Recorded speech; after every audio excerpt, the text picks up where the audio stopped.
Modi sir చేస్తున్న ప్రతిదీ అందరూ ఒప్పుకుంటారో ఒప్పుకోరో నాకు తెలియదు కానీ నేను మాత్రం ఒప్పుకోను, ఫైటింగ్ చేయకుండా తప్పుకోను అన్నట్టే చేస్తున్నాడు తమిళనాడు సీఎం స్టాలిన్ సారు. అందుకే డీలిమిటేషన్ బిల్లు కాగితాలకు నిప్పు వెట్టిగా అలవెడుతున్నాడు. తమిళనాడు పబ్లిక్ అన్ని ఒప్పుకుంటారు కానీ మా మీద పెత్తనం చేస్తాం, ఆధిపత్యం చేస్తామంటే ఊకోం. అసలే మాకు ఆత్మాభిమానం ఎక్కువ.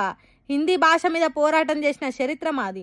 అసొంటిది దక్షిణాది రాష్ట్రాల ఎంపీ స్థానాలు తక్కువ చేసే కుట్ర జరుగుతుంటే ఎందుకు ఊకుంటాం? చెట్టు ఏర్లను వీకి ఎండిపోయేటట్టు చేస్తే మేమెందుకు ఊకుంటాం అన్నట్టు సీఎం హోదాలున్న మనిషి డీలిమిటేషన్ కాగితాలకు మంట పెట్టి అగ్గి వేసిండు. తమిళనాడులో ఎన్నికలు జరుగుతున్నాయి కాబట్టి ఈ డీలిమిటేషన్ బిల్లును వ్యతిరేకిస్తే బాగా ఓట్లు పడి సీట్లు గెలిచే ఛాన్స్ ఉన్నదని అంటుర్రు.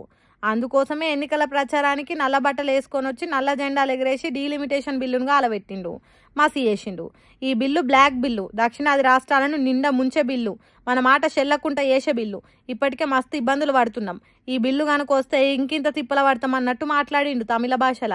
దక్షిణాది రాష్ట్రాలను ఏలుతున్నోళ్ళు ఎవరు కొట్లాడుకున్నా తమిళనాడు మాత్రం ఎన్నడూ కేంద్రానికి తల ఉంచది. అవసరమైతే సెంటర్ సర్కార్ మెడలుంచుతాం తప్ప వెనకకు దగ్గమన్నట్టు మాట్లాడిండు. మరి ఈ పోరాటం ఎన్నికల గట్టెక్కతానికే కాకుండా ఓట్లు అయిపోయినాక కూడా మన రాష్ట్రాల మేలు కోరి ఇట్లనే పోరాటం చేయాలని కోరుకుందాం. ఏమంటారులా?